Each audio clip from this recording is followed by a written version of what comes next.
Next question comes from Ava Dada. This person wants to know, how do you practice for tournaments? Yeah. So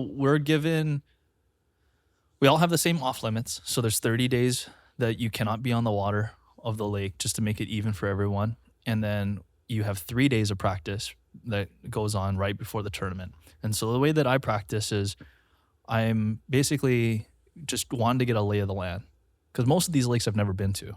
And so I just want to understand, okay, where are all the creeks? Where are all the main rivers that dump in? If there's a river that dumps in, where are the creek channels? Where are the deepest parts of the lake? Where the bass are typically going to spawn? And then you just kind of reverse engineer from there. What time of year is it? What's the water temperature? What's the forage they're feeding on? So it gets all the way down to this super like scientific study in a way. And then it's a series of elimination where you're just trying different lures and whatnot to try to figure out, okay, what are they feeding on and how are they setting up? And then once you figure that out, you can pattern. They use the word patterning, and it goes for all types of fishing. But let's say like they're eating shad, which is a small bait fish that are along the secondary or first main points on the lake. And you can run that same pattern. Oh, I'm just looking for this type of structure, and you can duplicate it all across the entire lake. And so sometimes you can figure out these kind of cool, subtle patterns within a pattern or something that no one else is doing and have it all to yourself, even though you have 100 other guys on the same lake as you.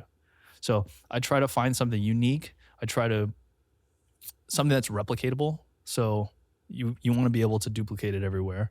And replicatable, is that a word? I don't know. It is now. I'm super good at making up words. Yeah. So Don't fact check it. Don't fact check That's it. the number one Wikipedia. rule. That's the replicatable. That's the number one rule on the Keep It Low podcast. The unspoken rule that I don't think I've said is never fact check anything we say. Oh, bro. Stays what's said here stays here. It's truth. And it's true. It's the truth. Every opinion is true.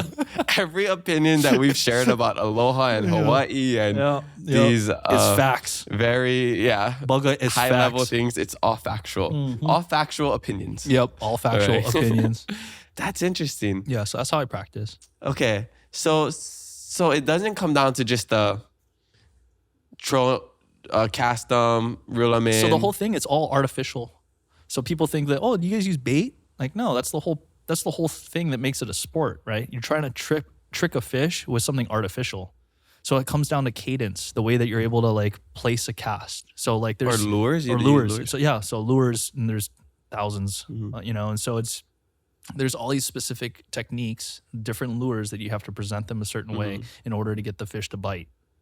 And so when people are like, oh, I mean, isn't it just all luck where you just go out and throw a worm on a bobber and just hang out? I'm like, unless you can skip that bobber underneath that dock 30 feet and then target that one piling because they're sitting on the back piling because it's being heated by the sun during this time of day, and they're only feeding on crayfish that are green pumpkin colored.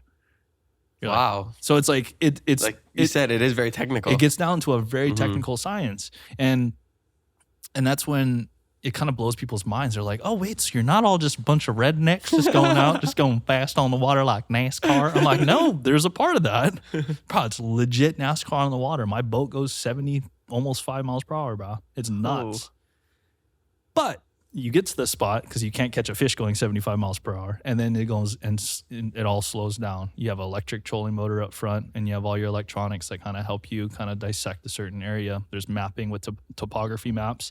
And then you also have different types of, the technology has kind of gotten out of hand now, but yeah, it's pretty wild, bro.